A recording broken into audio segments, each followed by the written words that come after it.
turn to Section 1. Section 1. You will hear a conversation between a male clerk in a hire company and a woman customer. First, you have some time to look at questions 1 to 5.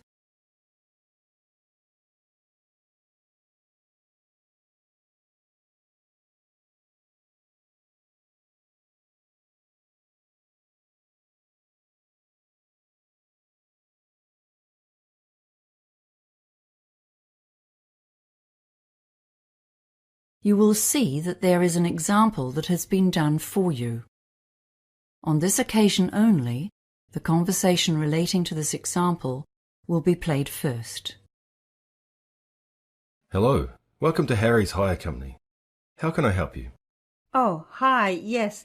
I've come in to find out about renting stuff for a 21st birthday party. Yes, of course. The customer says she wants to rent equipment for a birthday party. So birthday party has been written in the space. Now we shall begin. You should answer the questions as you listen, because you will not hear the recording a second time. Listen carefully and answer questions 1 to 5. Hello, welcome to Harry's Hire Company. How can I help you? Oh, hi, yes. I've come in to find out about renting stuff for a 21st birthday party. Yes, of course. First of all, what date is the party? It's next Saturday. That was the closest we could get to the actual birthday, which is the 22nd of November. Gosh, it's hard to believe it was 21 years ago. Seems like yesterday. So the 18th of November? No, sorry. I meant the following Saturday, the 25th. Okay, we have just about everything here.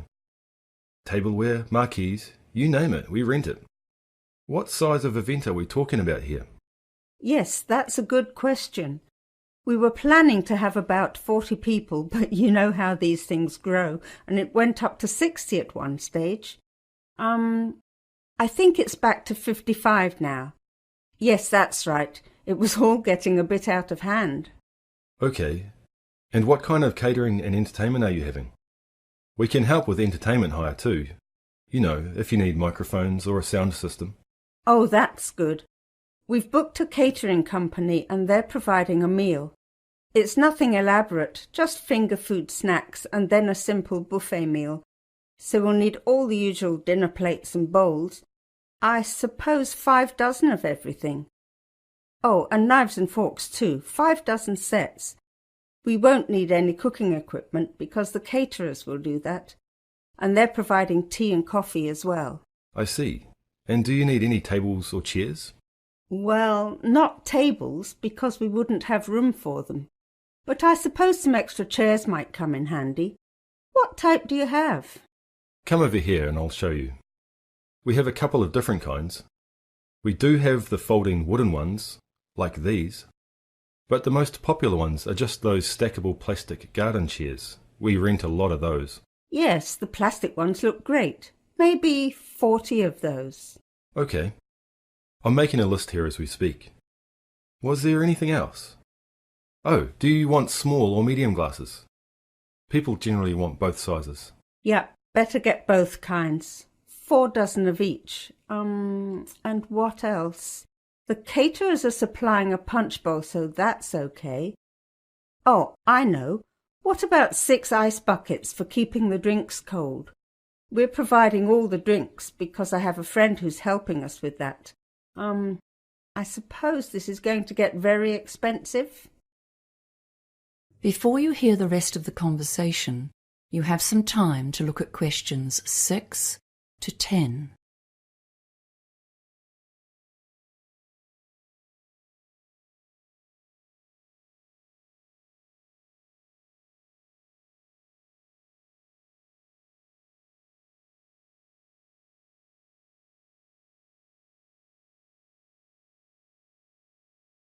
Now listen and answer questions 6 to 10.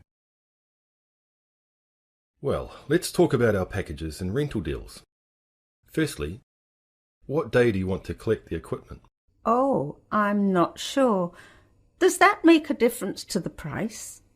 Well, the weekend package deal is to pick up after 5 p.m. on Friday and drop off before 10 a.m. on Monday. That will be $1,600 plus tax. If you want to save a bit of money, you can collect the equipment on the day of the party before 5 p.m. and drop off on the Monday before 10 a.m. and that will be $1,350 plus tax. That's called the same day package. Your party numbers come between our small and medium price packages, I'm afraid. So in fact, you could rent a few extra of everything for the same price. I see. Well, we're not inviting more guests. I think we have quite enough already. Are there any other hidden charges with those packages? No, not really. But if you want us to drop off and pick up at your house, there is an extra home delivery charge of $50, provided you live within 10 kilometres of here. Oh, and if you want to take out breakage insurance, that's a $60 flat fee. Otherwise, you pay for every item you break at the replacement cost. Wow, so how much is that then? I bet that soon adds up. Well, yes, it does a bit. Let's see. Tableware is $3.55 a piece, small glasses are $3.50, and medium glasses are $4.40. Oh, and if you break a chair, they're expensive, $15 each. And you'll be surprised what happens when the party gets going. Yes, insurance sounds like a good idea.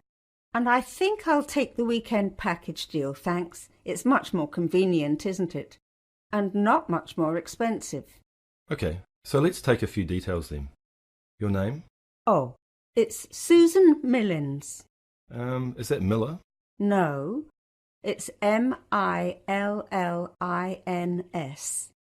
Right. And your address, please? 28B Sandstone Close, Martinsborough. And just to confirm the order, the medium-sized party weekend package with breakage insurance. And did you want to collect this yourself? Yes, thank you. I do live within 10 k's, but I don't want to pay any extra charges. I'll get my son to help me. Okay. We'll need an emergency contact number, just in case anything goes wrong. Oh, and credit card details, of course. Oh, yes, of course. The phone number is 084-398-7695. Okay, thank you. And now the credit card. That is the end of section 1. You now have half a minute to check your answers.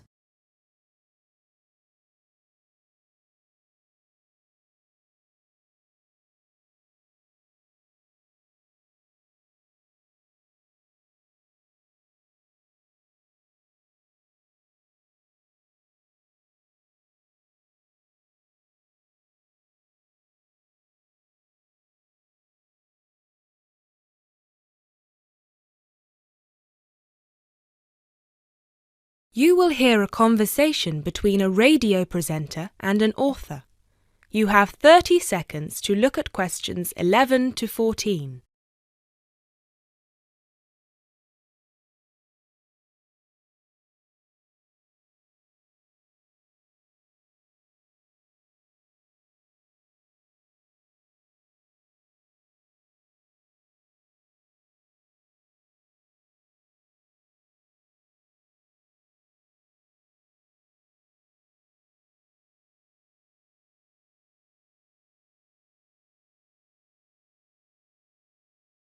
And here with us today we have Patricia Abadan, author of the best-selling book Beginner's Guide to Self-Publishing and owner of the self-publishing company Make a Book. Hello. Hello, Patricia. Now, I know a lot of our listeners are interested in self-publishing their novels, but they don't know where to start. As a successful self-published author, what would you say are some of the pitfalls they'd need to avoid? I'm glad you asked that, Mark. The thing is that with the e-book revolution that started in the early 2000s, we experienced a shift in the literary market, and suddenly aspiring writers didn't have to rely on agents and traditional publishers anymore to get the opportunity to publish their books. But just because we can publish, does that mean we should? For me, there are 4 questions that each writer needs to ask themselves before they attempt to join the market. The first question is my book ready? One of the biggest mistakes new writers do is that they get so excited with the prospect of publishing their book that they rush through the process and they don't bother with the technicalities such as thorough editing. And they should, because editing is about 50% of the final product. It's not as glamorous as the process of actually creating the story, but it's just as important. The final product needs to be immaculate, not just in terms of grammar, but also in terms of plotting, characterization, and even spelling. Secondly, do I understand the market? Unless you're publishing just for your friends and family, you need to have a sound marketing strategy. The beauty of self-publishing is that anyone can do it, but that also means that you're fighting for attention against millions of other titles. Do you know what sets your book apart? Do you understand who your audience is and how you're going to reach them? Do you have a solid presence in social media? In general, do you know how you're going to sell the book to people? The third question, and I hope I don't sound too pragmatic, is, have I worked out how much money I'm willing to spend? This extends beyond the cost of self-publishing itself, obviously. There's the cost of advertising, the cost of proofreading and copy editing, the cost of giving away free copies to reviewers, and let's not forget the cost of a professionally done cover. The truth is that the more you see your book as an investment, the more of a return you're going to get. But either way, you need to know what your available funds are. And the final thing is something most writers overlook, but it's just as important as the other three. Have I started my next project yet?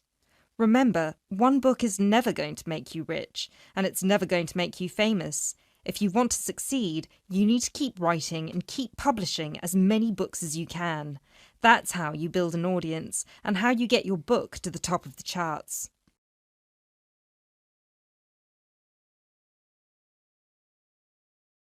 You now have 30 seconds to look at questions 15 to 17.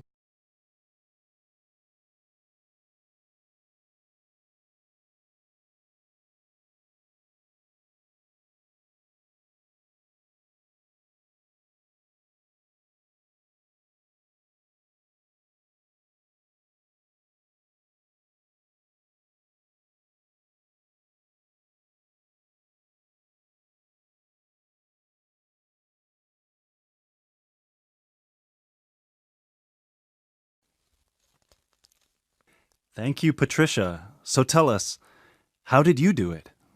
You started publishing 5 years ago, and now you have your own publishing company. How did you get here so fast? To be honest with you, the first book I ever published was a flop, and it was because I didn't follow almost any of the rules I just told you.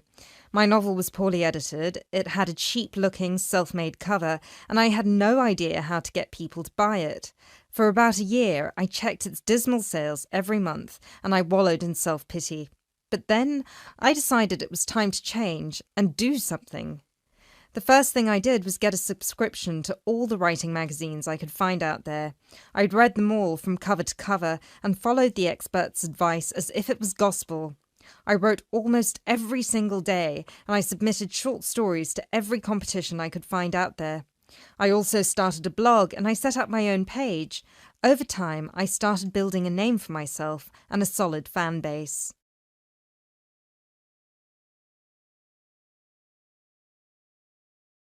You now have 30 seconds to look at questions 18 to 20.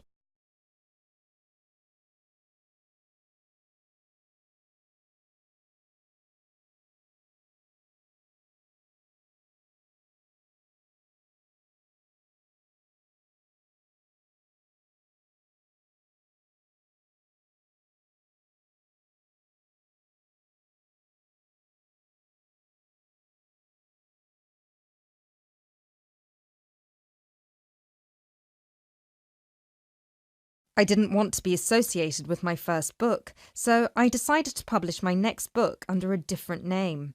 This time I sought professional help with editing, and I spent months working on it until it was ready.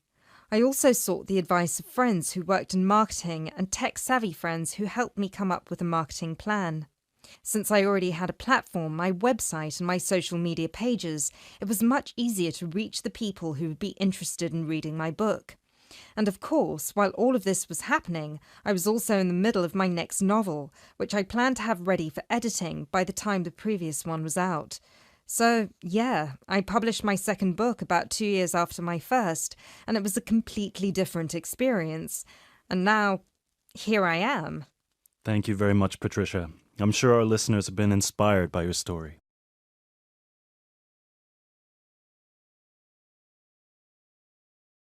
You will hear a conversation.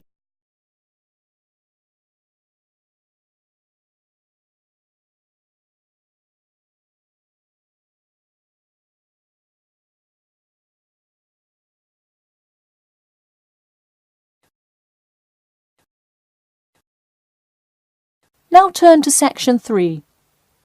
Section 3. You will hear two students called Jimmy and Kathy talking to their tutor about the current research paper. First, you have some time to look at questions 21 to 25.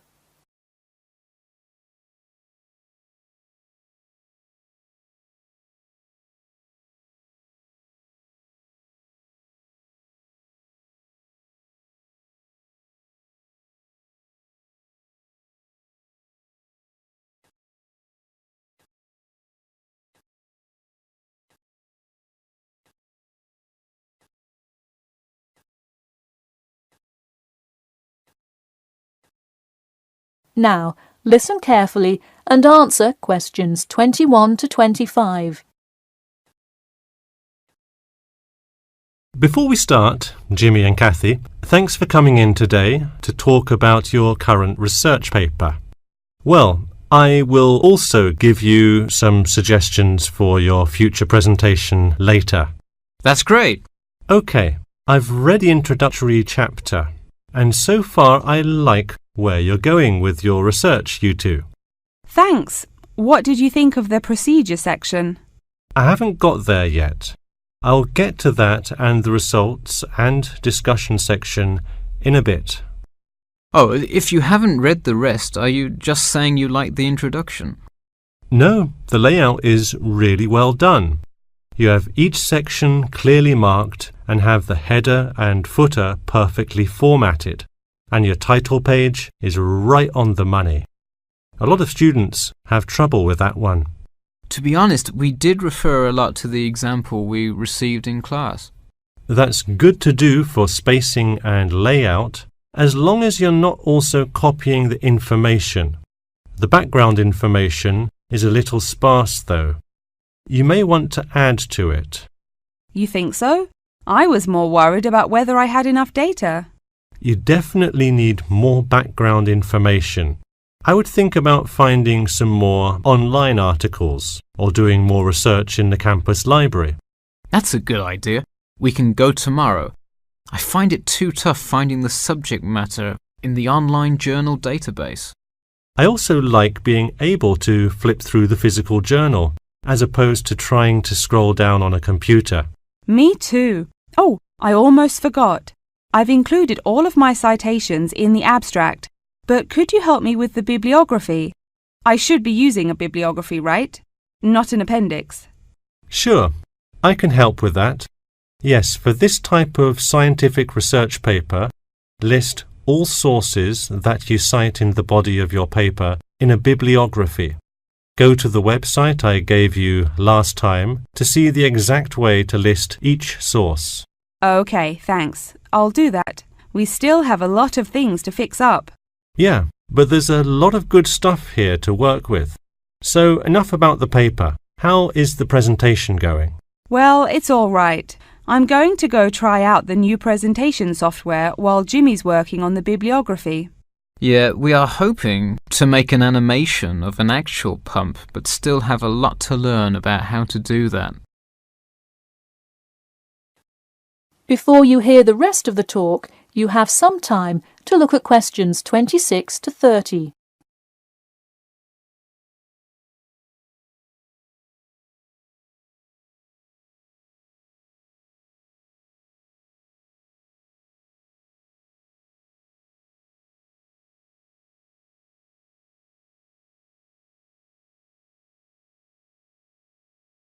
Now, listen carefully and answer questions 26 to 30. Who would have thought before we started this project that we would be able to recreate the motion of a pump? This stuff is just so interesting. So glad to hear it. Yeah, I am glad I took engineering this semester. I would definitely like to keep up with it. You know, there's an organisation called the Machine Engineer Society. You should look into joining it. You'd need to score well in your engineering class to qualify, but I think you can do it. Interesting. I will definitely check it out. I would really like to get in contact with some professionals in the engineering field to find out more. I don't really know anyone in the field now, though. I think if you keep meeting people in your classes and professors, you'll be able to get in contact with some really helpful people. Well said, Jimmy. If engineering pumps is something you both are specifically interested in, make sure you stay up to date on new developments. In fact, you could visit the local water treatment facility periodically to see what new developments are going on. That may be a good way to get some practical experience. Well, I don't think they would let you handle any equipment by just visiting the facility. If you really want to get your hands dirty, so to speak, I would recommend instead seeking a summer internship. Wow, you have so many helpful suggestions for getting a leg up. Now, if only you could tell me how to get my work published. Wouldn't that be nice? Well, honestly, all you really need to do is, once you have a dissertation, present it. Present it often and to many audiences, and once you get feedback, adjust it. You'll get published one day. Wow, this meeting has been truly inspiring. Thanks for your help. That is the end of section 3. You now have half a minute to check your answers.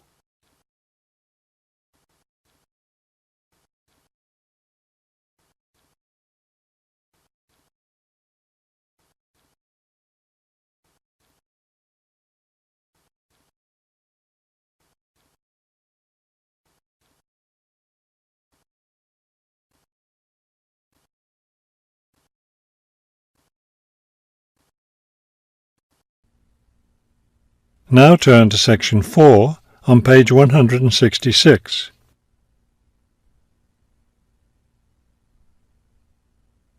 Section 4. You will hear a lecture about the history of the tomato. First, you have some time to look at questions 31 to 35 on page 166.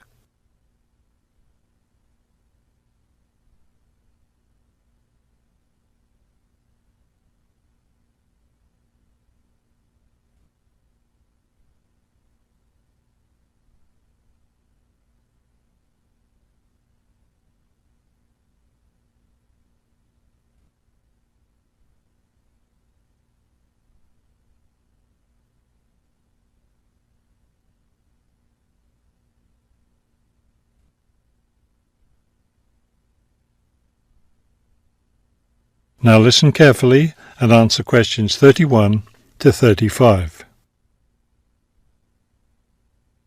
The tomato is a popular vegetable, which figures in the cuisine of many countries around the world.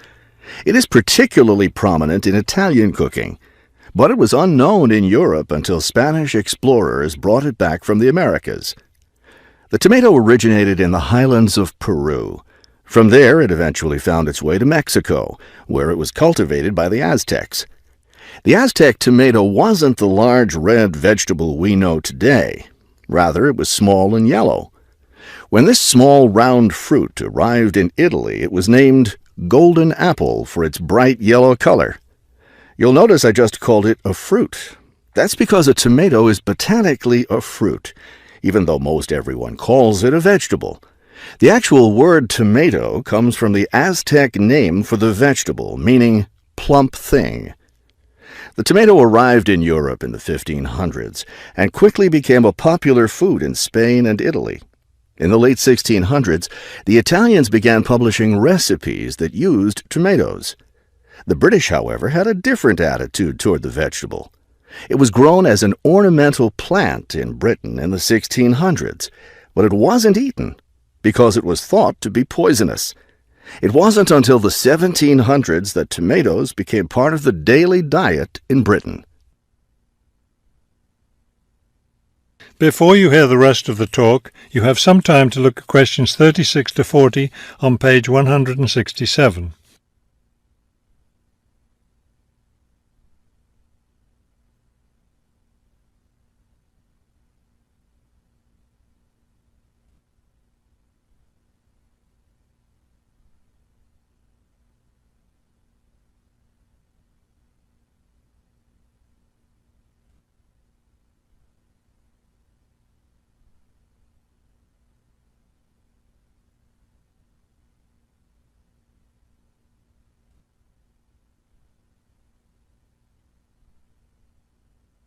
Now listen carefully and answer questions 36 to 40.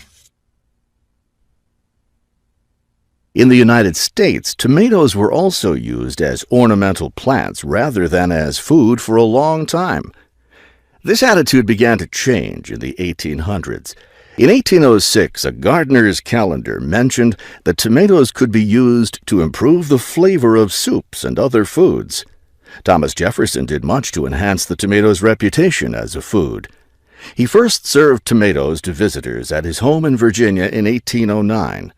Then in 1820, a man named Robert Gibbon Johnson decided it was time to discard once and for all the idea that tomatoes were poisonous. To prove his point, he ate 1 kilo of ripe red tomatoes in public. 2,000 people gathered to watch this feat, which took place on the steps of the courthouse in Salem, Massachusetts. Amazingly enough, Johnson survived this stunt. The popularity of the tomato as a food began growing rapidly. Soon people all around the country were eating tomatoes. By the 1830s, American newspapers and magazines were publishing thousands of tomato recipes. However, all those recipes involved using tomatoes in some cooked form. Tomato salads and sandwiches were still unknown. It wasn't until a century later, in the 1930s, that it became popular for people to eat raw tomatoes. That is the end of section 4. You now have half a minute to check your answers.